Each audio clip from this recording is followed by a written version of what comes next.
Milí diváci, v tomto krátkém videu se podíváme na nový Ultrabook od firmy Lenovo. Konkrétně se jedná o model ThinkPad X1 Carbon. Ultrabook váží 1,3 kg, má výdrž na baterii až 8,2 hodiny. Napájecí zdroj je malinký, lehonký, protože prostě notebook má malou spotřebu. Nabíjení je tady inzerováno jako nějaký Rapid, to znamená, že během 35 minut je baterie nabitá na 80% nominální kapacity. Takže vlastně během půl hodinky nabíjení můžete notebook zase používat téměř celý den. Když se tedy na notebook podíváme ze spoda, tak je zde samolepka Windows 8 Professional. Tyto osmičky jsou dodávány v podobě Recovery Medi. Vevnitř je předinstalovaný operační systém Windows 7 Professional. S tím, že při instalaci se mě to ptalo, jestli chci anglickou nebo českou verzi. Tady je nasávání chlazení a výduch chlazení. Jinak tady nic není. Není možno vyndat baterii, není tady žádný šroubeček na vyndání pevného disku, také u normálních notebooků. Tady tyto dva otvory, to jsou reproduktory. Zde je vidět, že Ultrabook je opravdu velmi tenký a když ho otevřeme, tak je možné ho otevřít až o 180 stupňů. To běžné tedy u normálních notebooků není. Není to teda možné otevřít o 360 stupňů a udělat z toho notebooku tablet, tak jak to umí třeba od Lenova ta řada Yoga. Zde je tedy konektor audio univerzální, tady je USB, zde je DisplayPort, ale jako mini DisplayPort a HDMI. Tady je tedy napájecí konektor pro tento hranatý kolík. Z této strany je potom zase USB, tady se zapojuje redukce pro metalický Ethernet, tato,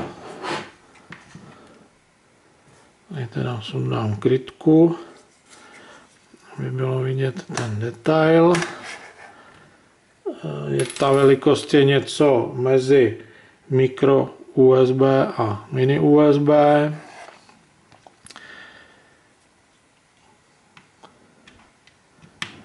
A technologie by tedy měla být také USB převodník na RJ45 metalický. Tak.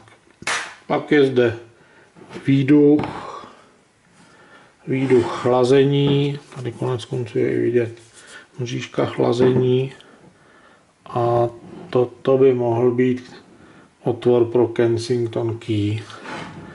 Tak, zezadu by měla být čtečka na paměťové karty. Já jsem to teda neskoušel vyňoupnout z toho. Zepředu není vůbec nic. Nepodařilo se mi zaostřit, aby byly vidět značky, které označují, co ten konektor je. Je to dáno tím, že to je šedivý potisk na těle, které je stříbrno šedivé. Takže jako opravdu to vymýšlel někdo hlavou. Jo, tady možná teď trošku vidíte tu značku USB. No. To USBčka moc vidět není.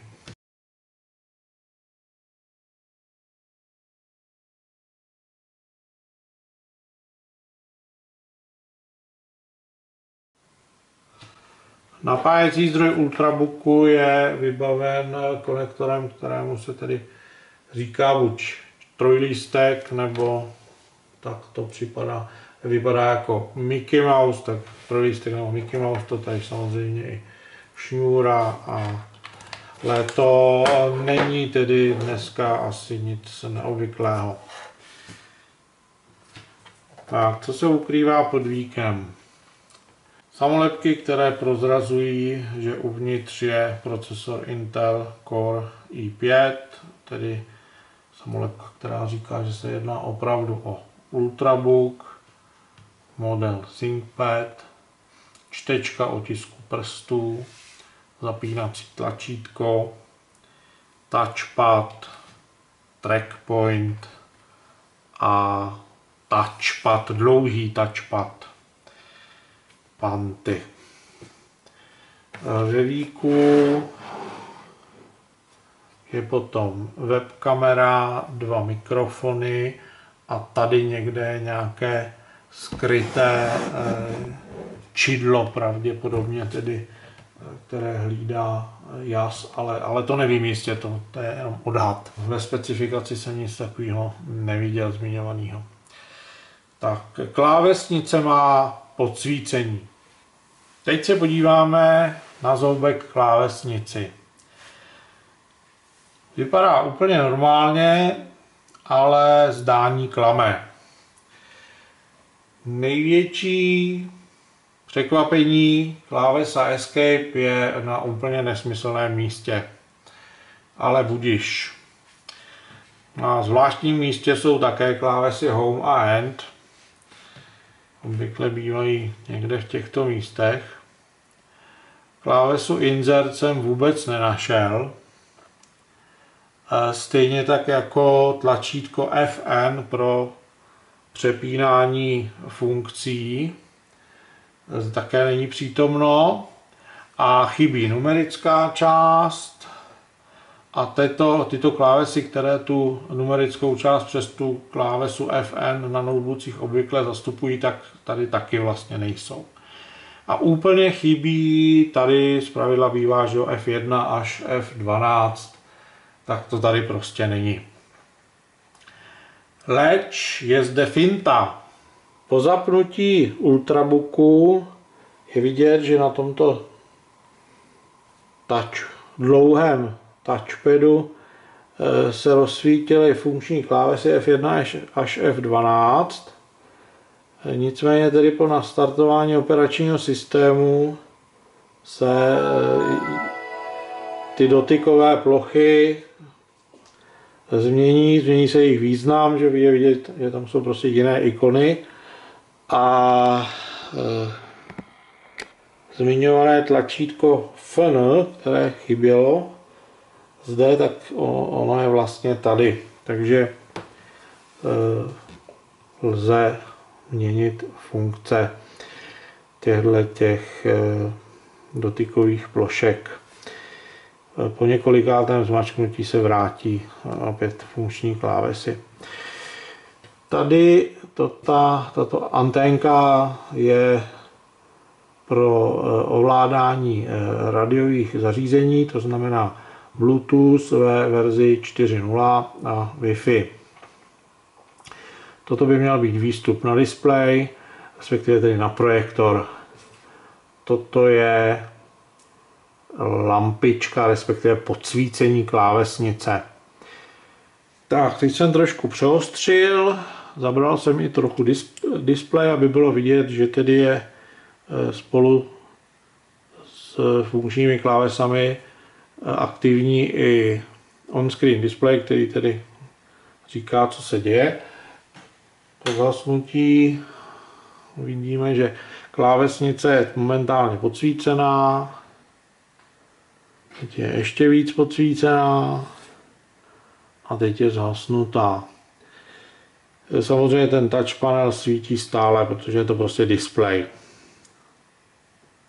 Takže lehký svit, plný svit. V dřívějších dobách měly notebooky a pravděpodobně i teda ultrabooky Lenovo lampičku, opravdu tady v tom místě, kde je webkamera, byla LED dioda, která svítila na klávesnici a vlastně suplovala to podsvícení, takže vám to svítilo na prsty, nic jste neviděli, bylo to prostě dost nepraktický, ale aspoň něco. Tohleto podsvícení je samozřejmě mnohem praktičtější. Tento dlouhý touchpad s displejem se poměrně rychle a snadno zapatlává. To znamená, že když si třeba teď stlumíme zvuk, zase ho pustíme, stlumíme jas, zase si ho pustíme, znovu ho stlumíme, zamutujeme zvuk, tak už je vidět, že jsou tam prostě patlance. To není úplně ideální. Totéž se dá říct i o ostatních částech Ultrabooku, prostě i když toto není úplně ta lesklá hmota, tak ty patlance tam prostě jsou. Takže to není jako úplně ideální. Já už jsem to tady xkrát pucoval, protože mě to tam docela rozčiluje. Jinak v tuto chvíli je tedy vidět, že jsou tady ty křížky, to znamená i ten displej vlastně má nějakou infografiku v jiné barvě, než jenom v té bílé. Pokud je o tento touchpad s tím displejem, tak se mi to zdá zprvu trošku nešikovné v tom, že teď tady třeba jsou prostě tyhle ty funkce a potřebuju nějaké funkční tlačítko, takže musím stiskem FN na něj dvést, ale naštěstí teda alespoň když se zmáčkne Alt, tak vidíte, že se to přeplo na funkční klávesi, to samé platí pro pravý Alt, takže když chci prostě zavřít okno, tak můžu Alt F4 rovnou a nemusím řešit nic složitě nějakým přepínáním přes FN, tak aspoň, že v tomto směru je to teda jako trošku chytré. Tak to patlání mi tady teda opravdu rozčiluje, dokonce je tady koukám mezerník je umolousaný. A to jsem na tom notebooku prakticky nic nedělal. Teda už říkám notebook, ale je to Ultrabook, tak se omlouvám za matení. To samý říkám touchpad, místo touchpad prostě je tam A, tak říkám A. Takže sorry vole, error, ale hold, já tu angličtinu moc nedávám. Každý, kdo v minulosti přišel do styku s notebooky od firmy IBM, později tedy Lenovo, tak zná tento trackpoint, slouží jako náhražka myši, lze prostě hýbat kurzorem a poklep by měl fungovat jako levé tlačítko myši, ale já jsem na to teda jako asi dost nešikovný, mně se to prostě nikdy nepovedlo. Takže jako nouzovka je to dobrý, nicméně když máme tenhle ten velký touchpad anebo připojenou myš, tak prostě to nepotřebujeme. Zase na druhou stranu nějak to nepřekáží, když budete psát na klávesnici, tak to vůbec nějak nevadí. Tento touchpad se v posledních letech objevil na těch notebookích a ultrabookích Lenovo. On celý funguje jako tlačítko, jako levé tlačítko myši, to znamená kdekoliv ho stisknu, tak jako bych stisknul levé tlačítko myši. Vyjma teda tady toho rohu, tam funguje jako pravé tlačítko myši. A pro člověka, který na to není zvyklý, tak je to trošku nešikovný v tom, že může víc zatlačit a táhnout a už v tom okamžiku třeba dělá něco, co nechce. Nicméně, když se naučí, že musí jezdit s lehkým prstem, že netlačí, tak pak je to naopak výborné, že dojedu, tady je třeba tlačítko na displeji a já nemusím přehmatávat nikam, můžu ťuknout a mám stisknuté tlačítko. Dřív na těch starších touchpadech se to vlastně simulovalo dvoutapem, tak tady se nic simulovat nemusí, může se prostě v klidu mačkat. Tato hrbolatá část by měla fungovat jako prostřední tlačítko myši, ale mně se to teda zatím nezadařilo, nepovedlo se mi docílit prostě toho prostředního stisku. Nevím, jestli na to je nějaký grif, nebo jestli to podporují jenom některé aplikace, anebo jsem prostě jenom hodně nešikovnej. Tady dole Vypadá, že to funguje jako pravé tlačítko myši. Takže asi tak. Čtečka otisků prstů už nějakou dobu na notebookích a ultrabookích je, takže to není také nic nového pod sluncem. Funguje to tak, jak by se dalo čekat, to znamená v přihlašovacím dialogu přejetím prstu, který tady si nadefinujete v programu, tak to za vás vyplní jméno a heslo, přihlásí vás to. Předpokládám, že už jste se s tím taky nějak setkali. To by bylo z tohoto téměř unboxingového videa vše. Já vám děkuji, že jste shlédli video až do konce a těším se, že se uvidíme někdy příště u videa na podobné téma. Mějte se krásně.